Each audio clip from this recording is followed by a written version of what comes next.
Olio pasakos. Olis keliauja į Londoną. Olis dar guli jaukiai lovoje, kai išgirsta, kad prie durų atkeliavo paštininkas ir atnešė jam laišką. Olis klausosi, kaip laiškas įkrenta į pašto dėžutę ir nenustygsta vietoje. Jau labai seniai Olis nebuvo gavęs laiško. Jis bėga prie durų ir vos paštininkui nuėjus iš pašto dėžutės jau traukia gautą laišką. Laiškas iš Londono. Kas man gali rašyti iš Londono, sau pagalvoja Olis, ir vos tokia mintis pasiekė jo smegenų gilumą, kitoje laiško pusėje pamato, kad laišką jam parašė Jonas. Tiesa, juk Jonas gyveno Londone. Olis visai buvo apie tai pamiršęs. Atveria laišką, o jame Jonas kviečia Olį atvykti į Londoną. Ir ką jūs sau galvojate, Olis tai jau tikrai keliaus į Londoną. Jis griebia kuprinę, įsimeta ten 5 pagrindinius daiktus ir jau bėgte lekia pro duris, kad tik nepavėluotų į lėktuvą skrendantį į Londoną. Viskas gerai, Olis spėja ir po kurio laiko lėktuvas jau leidžiasi virš Londono stogų. Vos išėjus iš lėktuvo, Olio jau laukia Jonas. Pirmas kartas, kai atvykus lėktuvu, Olį kažkas pasitinka oro uoste. Labai malonus jausmas. Draugai apsikabina, nes nesimatė jau bent 2 metus ir taip prasideda Olio diena Londone. Kur mes keliausim, Jonai? Olis pasiteirauja. Važiuosime iki Tauerio tilto, bet tam mums reikės keliauti su metro. Ir Jonas pradeda lipti dideliais laiptais žemyn. Olis seka jam iš paskos. Galiausiai jie pasiekia požeminę stotį ir kaip tik tuo metu į ją atvyksta traukinys, kurį visi vadina metro. Olis niekada nežinojo, kad traukiniai važinėja po žemę, tad su visa grupė žmonių įlipa į metro ir jau dundo požeminiais tuneliais Londono link. Metro visai nebaisus, nors ir po žemę. Visi ramiai susėda, skaito knygas, kalbasi ir taip draugai nė nepastebi, kaip atvyksta į savo stotelę. Jie iššoka iš metro, vos prieš durims užsiveriant ir sustoja prie didelių laiptų lipti į viršų. Eime, sako Jonas, Tauerio tiltas jau visai šalia. Ir tikrai, vos Olis ir Jonas išeina iš metro, prieš juos stovi tiltas sujungiantis 2 aukštus bokštus. Nieko panašaus Olis dar nėra gyvenime matęs. Jonai, čia pats gražiausias tiltas, kokį esu matęs. Iš susižavėjimo net cypteliu Olis. Jonas tik šypsosi ir kaip tik tuo metu jam suskamba telefonas. Jonas pakalba telefonu ir tuomet taria Oliui. Oli, aš labai atsiprašau, turiu keliom valandėlėm tave palikti. Ar pabūsiu Londone vienas? Susitiktume čia po 2 valandų. Olis šiek tiek sunerimsta, bet Londonas jam patinka, tai nusišypsojęs atsako. Žinoma, Jonai, susitikime čia po 2 valandų. Ir taip Jonas nueina, o Olis lieka vienas. Ką jau čia vienam daryti, reikia eiti pasivaikščioti. Ir Olis pasuka keliuko link. Eina tarp plytinių namų ir kepyklėlių su langinėm, kai staiga prieina parką, kuriame stovi didžiulis, senovinis, baltas pastatas su daugybė langelių, aptvertas aukšta juoda tvora, o įdomiausia, kad jį saugo apsauginiai apsirengę raudonomis aprangomis ir aukštom juodom pūkuotom kepurėm. Va čia tai kepurė. Olis irgi tokios norėtų. Tad Olis traukia tiesiai prie apsauginio, visai pamiršęs mintis tiek apie parką, tiek apie rūmus už tvoros.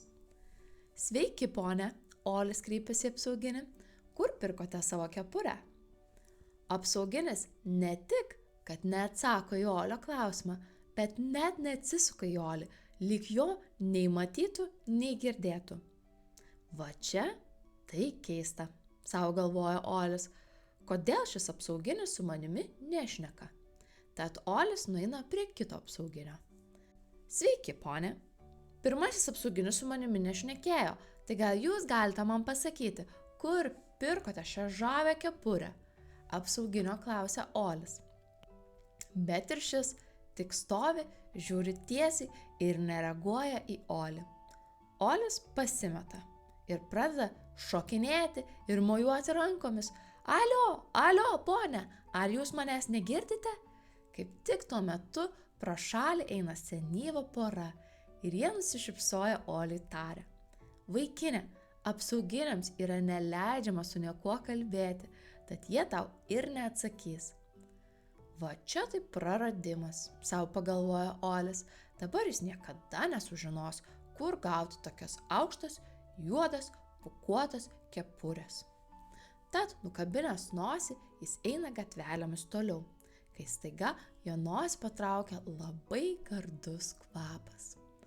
Toks gardus, kad net Olio pilvas sugurgia. Kasgi čia? Olis įdarbina savo nosį ir keliauja ieškodamas, iš kur šis kvapas ateina. Galiausiai pasiekia nedidelį restoranėlį. Ant jo parašyta žuvis ir bulvytės. Olis dabar tikrai alkanas, tad priėjęs prie durų jau dairosi, kur prisėsti. Vaikine, sėskite čia, jam sako padavėjas ir rodo į tuščią staliuką restorano gale. Sėsk ir aš atnešiu tau mūsų šalies tradicinį patiekalą – žuvį ir bulvytės. Būtinai, šūktelėjo Olis ir vos patiekalas pasiekė jo stalą, net nelaukdamas puola jį ragauti. Va čia tai skanumėlis, ne veltui restoranas pilnas žmonių. Užkandęs žuvies su bulvytėmis ir jau būdamas visiškai sotus, Olis išeina iš restoranėlio ir staiga išsigąsta. O tai kiek dabar valandų, juk su Jonu sakėm susitiksim po 2 valandų, bet Olis nežino, kiek valandų jau praėjo. Olis pasileidžia bėgti miesto gatvėmis, vis klausia praeivių, bet jie visi kažkur skuba ir jam neatsako. Kai staiga Olis prisimena, kad Londonas turi vieną didelį laikrodį, žmonių dažniausiai vadinama Big Benu. Tad vos apie tai pamąsto, prie Olio sustoja raudonas 2 aukštų autobusas. 2 aukštų autobusas? Olis nėra važiavęs su 2 aukštų autobusu. Gal jis nuvežtų prie Big Beno? Tad Olis pribėga prie didelio 2 aukštų raudono autobuso vairuotojo ir klausia. Sveiki, ponė, ar jūs važiuojat prie Big Beno? Vairuotojas tik linkteli, tad Olis jau sėdi antrame autobuso aukšte ir dairosi į miesto pastatus iš aukštai. Galiausiai autobusas pasiekia jo stotelę. Jis išlipa, pasuka viena gatvelė į šoną, dar viena gatvelė į kitą šoną ir prieš jį atsiveria milžiniškas bokštas su laikrodžiu. Big Benas. Kaip gerai! Dabar Olis ne tik bus savo akimis matęs Big Beną, bet ir žinos, kiek valandų. Jam jau laikas grįžti atgal ir susitikti su Jonu. Bėda tik ta, kad iki vietos, kur yra Jonas, eiti visa valanda, o Oliui liko tik 30 minučių. Olis mąsto ir žvelgia į šalia tekančią upę. Upė!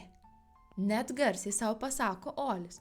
Juk Tauerio tiltas irgi yra prie upės, jis gali ten nuplaukti laiveliu. Kaip tarė, taip ir padaro, įlipa į laivelį ir jau Temzės upe plaukia tilto link.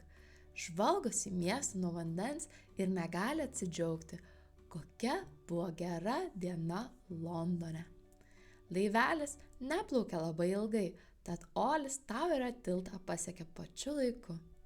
Pasiekia tiltą, susitinka su Jonu ir likusį vakarą draugai leidžia kartu, vaikštinėdami gatvėmis ir džiaugdamisi šiuo dideliu įspūdingu miestu. Atėjus vakarui, Olis jau keliauja į oro uostą ir skris atgal namo.